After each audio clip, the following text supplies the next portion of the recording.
You're listening to episode 127 of The Secular Buddhist.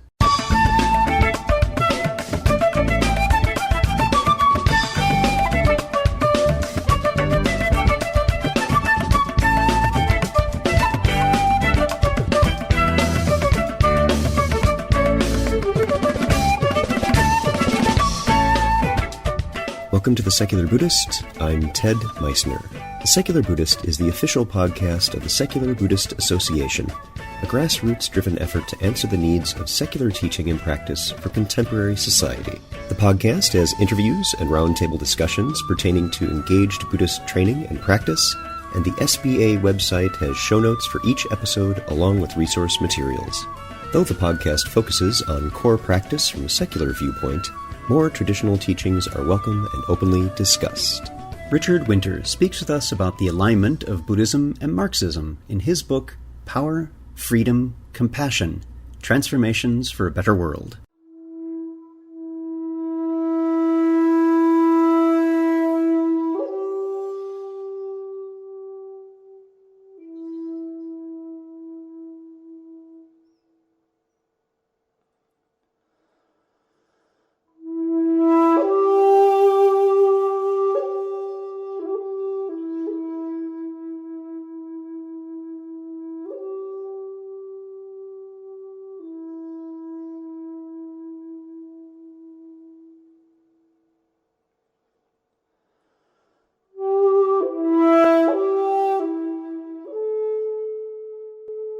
How do we transform a society? Do we start off with our view about the best way to run a government and dive right into sweeping changes? Or have we learned from history that might not be the most effective solution? Are cultural attitudes important to that transformation? And if so, how do we foster that change? One of the important components to any kind of ongoing social change is the words and actions of the people involved. That is, how they put these views into play in the real world. The problem is, what is often suggested to accomplish such lofty goals isn't really the starting point, it's a result. We can say, for example, that we should behave in a cooperative fashion. Great idea, let's all do that. But a problem remains. We're people. We're at different levels of ability to actually put these good ideas into practice. Without the development of those skills as individuals, without personal transformation, societal transformation is more likely to fail. Richard Winter was for many years professor of education at Anglia Ruskin University. His research was mainly concerned with helping professional workers to establish more reflective and creative methods of working with each other and with their clients. In recent years, he has studied and practiced at the Cambridge Buddhist Center and regularly introduces classes of school children to Buddhist philosophy and meditation. So, sit back, relax, and have a nice Yunnan Black Organic.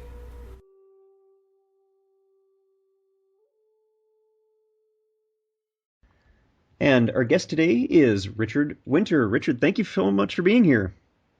Thank you for inviting me to talk to you.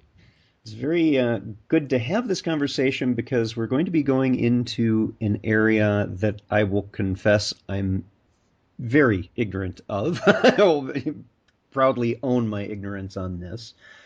Before we get into that, why don't you tell us a bit about your background and how you got involved with having a Buddhist practice? Well, I've been an educational researcher for all of my life. In fact, I should put that in the past. I'm retired now. I've been retired for several years. And the sort of work I was engaged in was helping nurses and social workers and teachers adopt a more creative approach to their own work by seeing their work not as a set of codified practices that they had been told to do, but as an ongoing research process. So that involved reinterpreting what would be meant by research.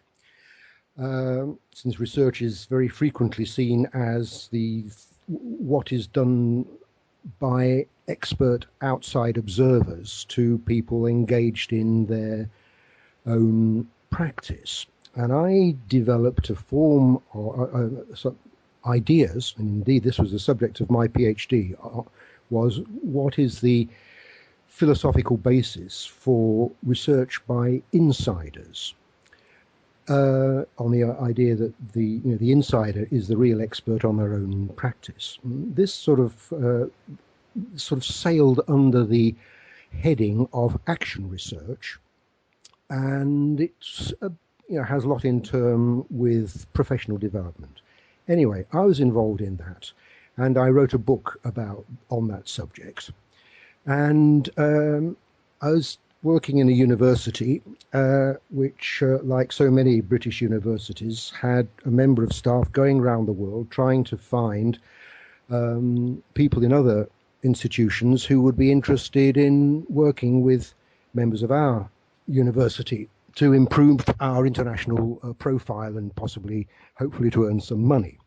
Anyway, in a university in Thailand, this colleague of mine came across a woman who was working in the Institute of Nursing, and she had done a PhD on the relationship between action research and Buddhism. She was a devout Buddhist, and she said, "Is there anyone in your institution who would be interested in action research?" And my colleague mentioned my name, and she had read my book.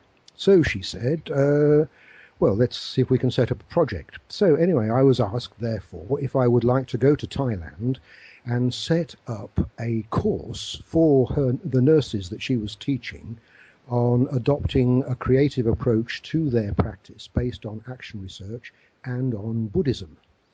So at that time, I knew no more about Buddhism than sort of your average sort of Westerner. But I thought, well, I better find out where she's coming from if I'm going to be able to take part in this. So I went along to my local Buddhist center, which I discovered was very close to where I live. And so I signed up for an introductory meditation course. And I was absolutely bowled over by almost the first session on the mindfulness of breathing, just to discover how something as totally simple, as laughably simple as concentrating on your breathing could completely change one's state of mind. So I became very interested, and I did a lot of reading. And when I was in Thailand, I had sort of a curious dream which seemed to sort of draw me into Buddhism in a way which seemed very different from any other sort of dream I'd had, which sort of added sort of that sort of dimension. But anyway, so in a sense, I came to Buddhism quite accidentally. I was about 50, in my mid-50s at the time. I'm now 68, so no, it was in my early 50s, I think, that this occurred. Does that sort of answer your question? It does quite well. So from that point, did your practice become a regular practice? And Oh yes. I mean, I did a lot of reading, and I went along. I did other courses at the Buddhist Center when I came back from Thailand, and I joined a discussion group which went on for about 5 or 6 years. Every Monday for 5 or 6 years, half a dozen of us met and talked about Buddhist texts and Buddhist practices. And there was a little ceremony by which I became officially sort of a sort of associate of the Buddhist order. Now, was that at that time? Was it the Friends of the Western Buddhist Order, or had it renamed Triratna, or was that later? Oh, that was much later. Yes, I mean this was in about 2000 and I get my dates mixed up, but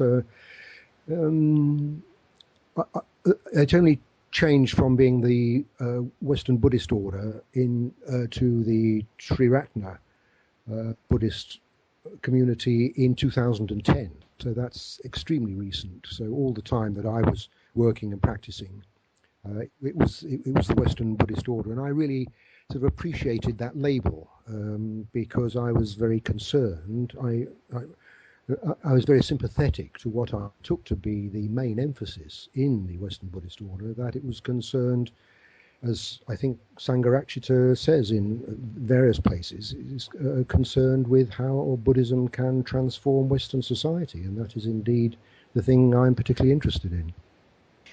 And in fact, that's a nice segue to the book that I'd like to discuss today, which is titled Power, Freedom, Compassion, Transformations for a Better World. Tell us about that book. I know it's a twofold main argument part of the book. Why don't you tell us about what led you to write it first, and then let's go into what you say in the book. I was led to write it by feeling that I had two traditions at work, two traditions of thinking. One was a sort of commitment to socialism, which I'd had sort of most of my adult life, and which I expressed in a sort of in a way in my professional work. And then when I developed my Buddhist practice and my Buddhist thinking, I slowly started to think, well, these things actually point in the same direction for me. So when I retired, I thought, well, I'm going to try and sort of bring these two things together just for my own clarification. And another reason was that I wanted to sort of, I thought it'd be helpful if I could explain my view of the world to my children. My daughter, who's a social worker, and my son, who's works for the Africa service of the BBC, as a journalist. Both highly intelligent and thoughtful people, and I never seemed to sort of have conversations in which I explained how I saw the world. So I thought I'm going to write something for them. And so one of that's how it started. But I'd written a lot of books in the course of my professional work of a sort of specialized sort of nature about action research and professional development. So gradually, as I started writing, although it started off as a sort of set of notes for my children, it gradually transformed itself into a book. And then I started to think, well, this is really an interesting idea, so I will write it as a book and sort of subject it to the disciplines of a book, in the hope that I might be able to get it published, because if it's of interest, then it's a thing that other people might find helpful. So that's how I started writing.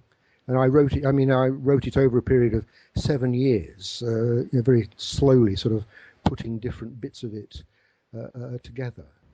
So tell us about the premise of the book itself and what your arguments in that are, how you weave these two different traditions together. Well, there are two different starting points, I suppose. One, I suppose the main starting point really is, why did the socialist project fail? Because you would have thought that the idea of a society which was devoted to the interests of all its members and to justice and to care between all its members would have a pretty strong appeal. And yet, when you look at the history of the communist societies that were set up in the 20th century on that, according to that model, they really didn't work. They didn't seem to put that into practice. So my question was, what was wrong, not only with the practice, but with the theory? And it seemed to me that what Marxism lacked was a theory of personal transformation, because although I suppose the early socialists thought that the struggle for a socialist society and the experience of living in a socialist society would transform human nature, it didn't. So, in a sense, socialists are left with the question: how can we transform individuals so that when we have transformed economic and political institutions, they will sort of make them work in a different way? Because otherwise, if the individuals still are subject to the motives of competition and greed which were inculcated into them in under capitalist society, they will slowly sort of the socialist institutions will lapse back into institutions which suffer from the same sort of problems as indeed they did. So that was what made me. So my first argument is that Marxism really needs Buddhism, and I suppose the other thing is that I feel that although I find enormous benefit and help both in the meditation practice and in many aspects of Buddhist teaching, it does have a sort of part of its tradition has got sort of, shall we say, failed to free itself from the mystical, supernatural notions that were in many ways part of the societies in which Buddhism tried to implant itself. So there's a mystical angle in certain interpretations of Buddhism, which I definitely wanted to get away from, because for 50 years of my life I'd been a secular materialist, and so I found the mystical, supernatural emphasis very unhelpful. So I was concerned to reinterpret that, as I have put in the blog I wrote recently for the secular Buddhist website, and so I wanted to sort of say, well, Buddhism would be enriched if it could make common cause with the Marxist aspect of creating a society for the benefit of all beings. There seemed to be a link there, so I'm sort of wanting to take Shantideva and say, well, we can solve some of the incredible complexities that Shantideva lumbers himself with by focusing on a Marxist emphasis, which is a critique of the reality in which we live from a political perspective. In a sense, I'm arguing that both Marxism and Buddhism articulate the idea that the reality we experience is a sort of delusion. Obviously, in Buddhism, we know this delusion comes from the three poisons of confusion, greed, and hatred. In Marxism, the confusion is carefully fostered by institutions that would like us to believe that the society we live in is could not be radically altered, and it doesn't need to be radically altered because it is as just as it could be, and all the differences we see are due to individual differences and things like that. So the Marxist critique of reality seems to me to have a lot in common with the Buddhist critique of reality. But I'm arguing that the Buddhist method for critiquing reality is stronger.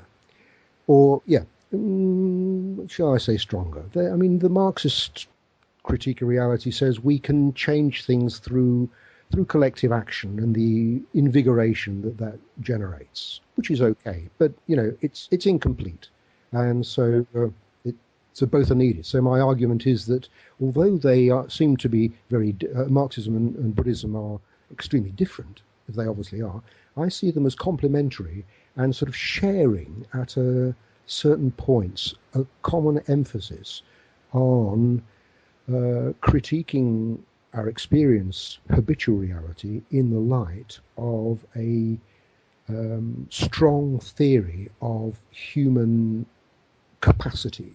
Mm-hmm. Yeah, you bring up a number of very interesting points. You'd said early on that socialism seemed to be missing a component of that personal transformation. Yeah. And that resonated very clearly with me. It's one of the reasons that I identify as a secular Buddhist rather than as a secular humanist. It's not that there's any particular disparity with the ideological views of secular humanism. They're not. They're very much in alignment.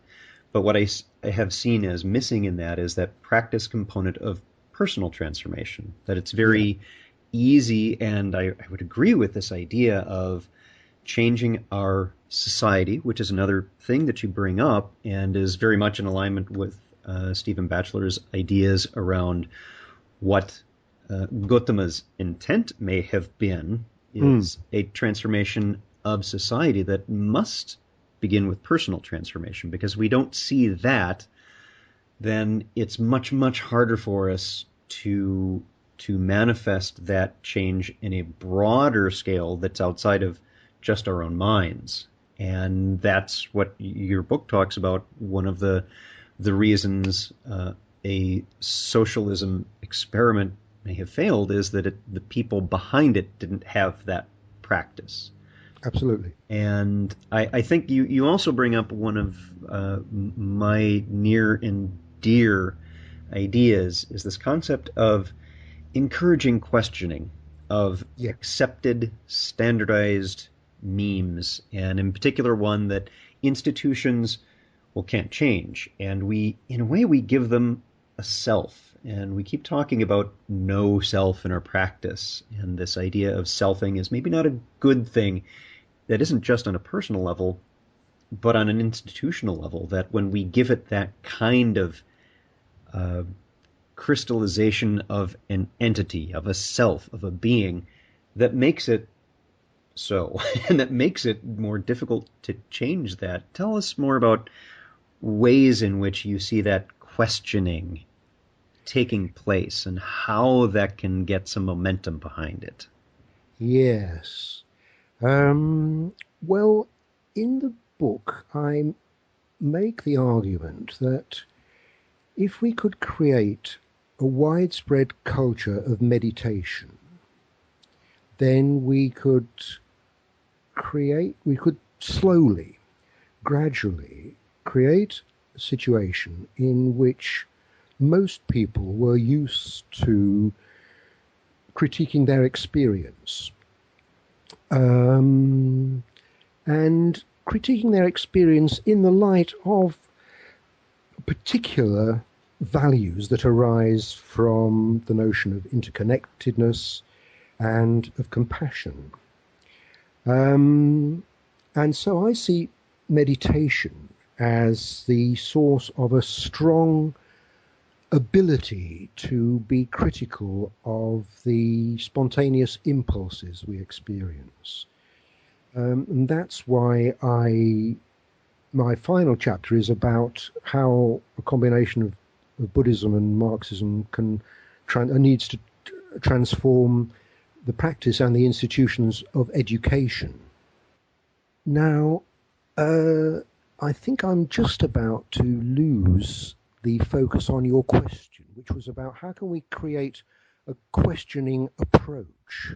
Yeah, is that right? So if we, the thing that I find particularly helpful about my Buddhist practice and my meditation practice is based on the idea of mindfulness, which seems to me to be means we continuously look at this experience here and now in the light of sort of our wider understanding, particularly our understanding of impermanence, our understanding of undecidability, uncertainty is Stephen Batchelor's term, and that sort of sense of trying to continuously be aware of that. So it arises out of mindfulness. So if we had, if our citizens were continuously focusing, sort of trying to be mindful of their experience, then I think that people trying to change things would find it would be more effective in forming alliances and making their attempts to change more effective because they would be more aware of the different positions that other people were coming from. So I think a a group of mindful political activists would be more subtle, would be more gentle, and would be more effective in creating substantial possibilities for change.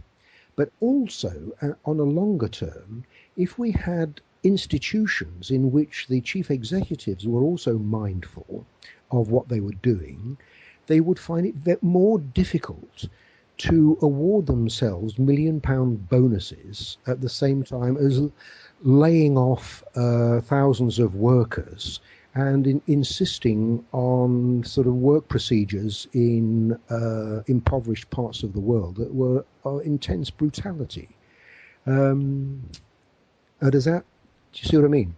Yeah, yes, very much so. And I like that we're starting to see some leaders in our political systems. For example, Tim Ryan, who is in the U.S. House of Representatives from Ohio, is openly a mindfulness meditation practitioner and has recently come out with a book on that.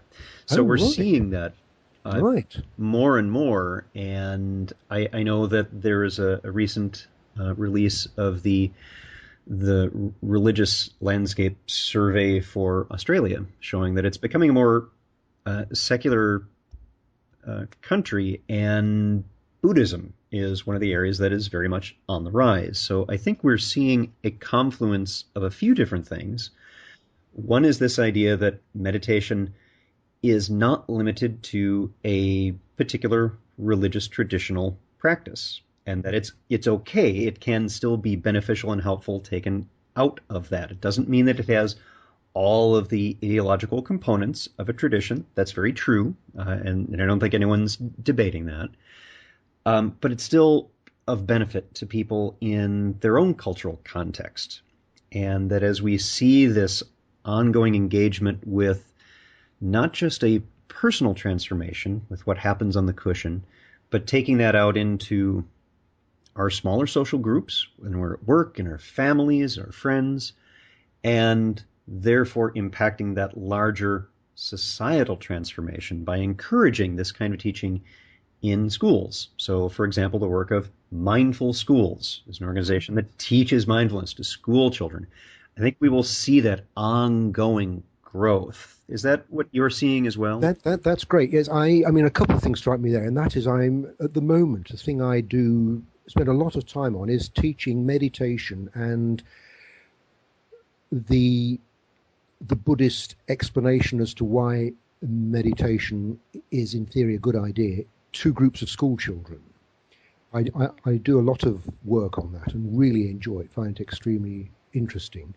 And the other point arising from what you've just said is that at various stages in the book, I emphasize both that, first of all, that the book is not really sort of addressed to Marxists or Buddhists, but to people who have just a general sense of unease about how society is, saying, look, these two traditions of thinking, which are commonly written off and marginalized, might be just what you're looking for. And also a particular paragraph in one chapter in which I say in the introduction to the chapter on meditation, I say that I hope that sort of it will appeal to practitioners of other religions on the understanding that every religion has its meditation tradition, and I'm sort of phrasing things in a way which I hope will be sort of found acceptable sort of outside Buddhism. And I think this has led me into a certain amount of problems with trying to formulate exactly what I mean by the transcendental Yes. which I'm very grateful to. I needed to be reminded that I needed to do a lot more work in clarifying what I mean by that. And I think the problems have arisen is because I've been trying to sort of use a vocabulary that will have as wide an appeal as possible. Mm-hmm. Yeah, and that is a very big challenge, is that we do trip over words because the baggage that we attach to certain phrases like spiritual. I'm very active in the skeptical community, and that word that's a spiritual is spelled with 4 letters in the skeptical community. Yes. And we'll be doing an upcoming interview with Ginger Campbell on this topic, because she is also active in the skeptical community and yet has a spiritual side. And how do we reclaim words like that? And you're using the word transcendental, and of course there's one interpretation that from a secular Buddhist community might see that as, well, we don't mean it in a supernatural kind of way. We mean it in in ideological agnostic way. And that may be one interpretation, and there could be others. So why don't you take a few minutes and tell us about your own views on just that, the use of that word transcendental, and what you mean by it. Right. Well, I said I'm mainly conscious at this moment of being a bit sort of confused on that. But I've just been rereading my book, and I think the book is rather less confused than I am. Curiously, it says basically that what and I think I want to sort of recommit myself to this, and that is in transcending. The word transcend means to go beyond, and in Buddhism, in meditation, we go beyond our habitual ways of feeling, and this is important. It's important to differentiate between changing the general pattern of our feeling from having a new idea, or having a new thought occur to us, because the latter is sort of easy and the former is extremely difficult. So I think for me the transcendent, my emphasis on transcendence, it links with my focus on transformation. It really means change which really goes deep. And I think a lot of talk in social science, psychology, suggests that there's something called human nature, which is sort of limits and fixes us how we are. And for me, the main message of Buddhism is that it's a message of hope, that we can change ourselves in really important ways and feel different about the world and behave differently in the world in ways that other people will notice. So I think, in a sense, my use of transcendent is quite quite relative. It's saying wherever we are, we can go beyond that, and the best way, and meditation is one of the ways that we can go beyond where we are at the present. Now, that seems, I'm not quite sure if I'd want to go much further than that, but that seems to me sort of a fairly non-controversial starting point. Yeah, I would agree with that entirely. And one of the lessons that comes from this for me, and I've seen this over the past couple of years doing the podcast, is that it's very important to ask openly and sincerely, without prejudging, much as we do in our meditation, as thoughts come up, not to judge those, but to just observe them, to ask the question, what do you mean by whatever the controversial baggage-laden word is? Because it may not be what we think. And the use of words like transcendental often evoke these concepts of I will transcend gravity and levitate, or things that we see no evidence for this. I would love to see that. So again, I throw out the challenge. If you can levitate, please demonstrate that. I would love to see it. That would be great. That's something I would be delighted to be convinced of.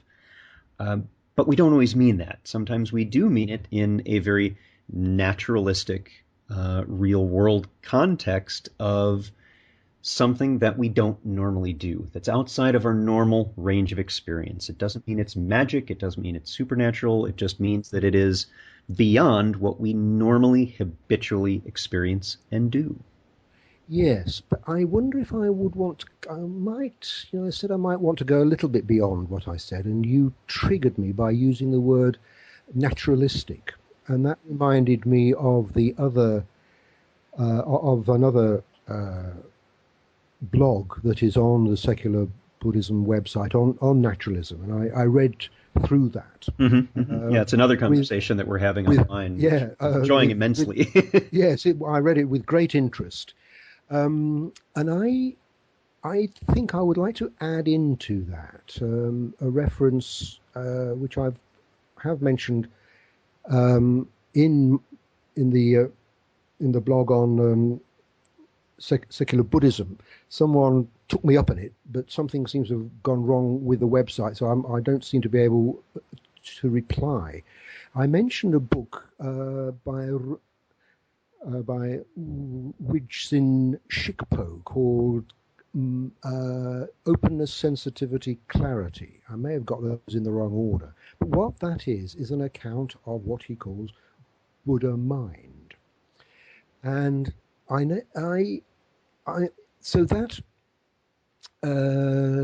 seems to me to be quite an interesting notion of what it is we might get to when we are in meditation, when we go beyond. I don't know. That's So, I suppose what I'm saying is, what do we mean by natural? Because if it's the experiential, then in meditation we do have moments of quite remarkable experiences of, shall we say, spaciousness, of joy, and a sense of possibility, a sense of capacity. And I take it that Shikpo is referring to that sense of possibility which is there in Buddhism, in theory, and in meditation in practice. So I think it's easy in talking about naturalism to limit ourselves to those aspects of nature which can be clearly encapsulated and conceptualized and manipulated through scientific methods. And I think, I would want to include, I suppose you could call it the notion of intuition in that, and sort of spiritual experiences. So I'm not going beyond experience, but I'm wanting to sort of to push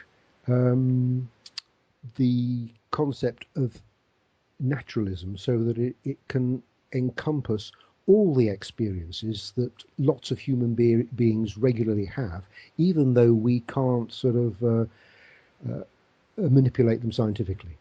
I would agree with that premise of questioning what we mean by naturalism, and my own response and take on that is we do have wonderfully compelling experiences in our meditation, which are personally transformative, very beneficial, and they are ones where we have, say, this expanded sense of spaciousness, for an example.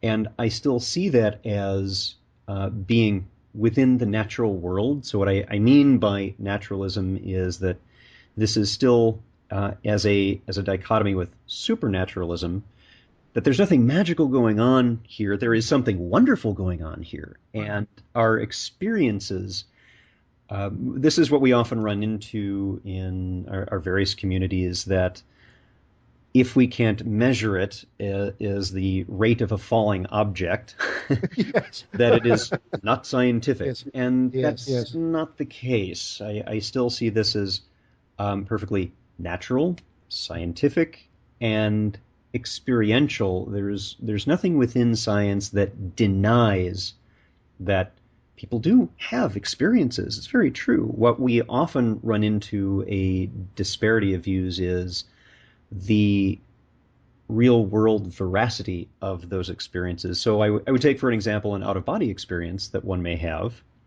Absolutely, one had a very compelling experience, and it may have been very personally transformative. And Sue Blackmore describes her own out-of-body experience and how wonderful that was. And yet, in checking it later on, found that the experiences she had may not have been consonant with reality. And that doesn't mean that they weren't helpful. It doesn't mean this wasn't a terrific experience. It just means that we also need to question them as we question and look at the thoughts and feelings and emotions that come up in our meditation. So I still see that as we need to, in the scientific realm, not automatically disparage experience, but look to what is the effect of it and still see that it is within the context of the natural world.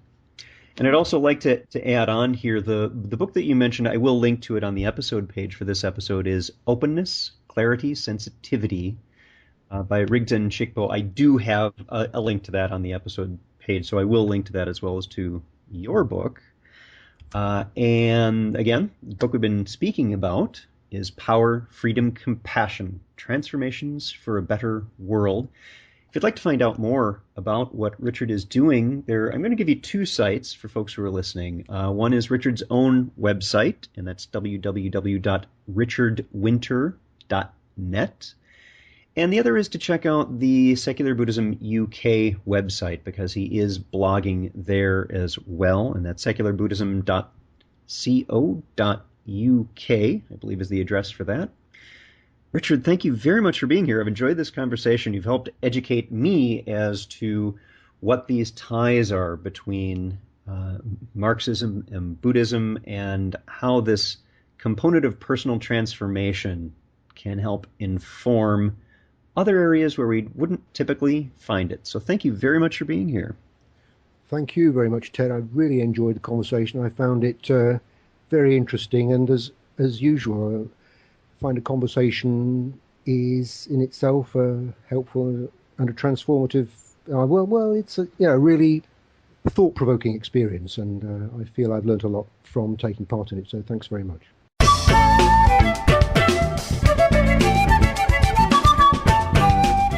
Thanks for listening.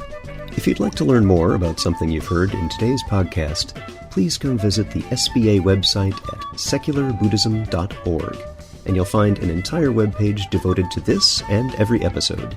Discussion about this episode can be found on the episode page itself, along with show notes.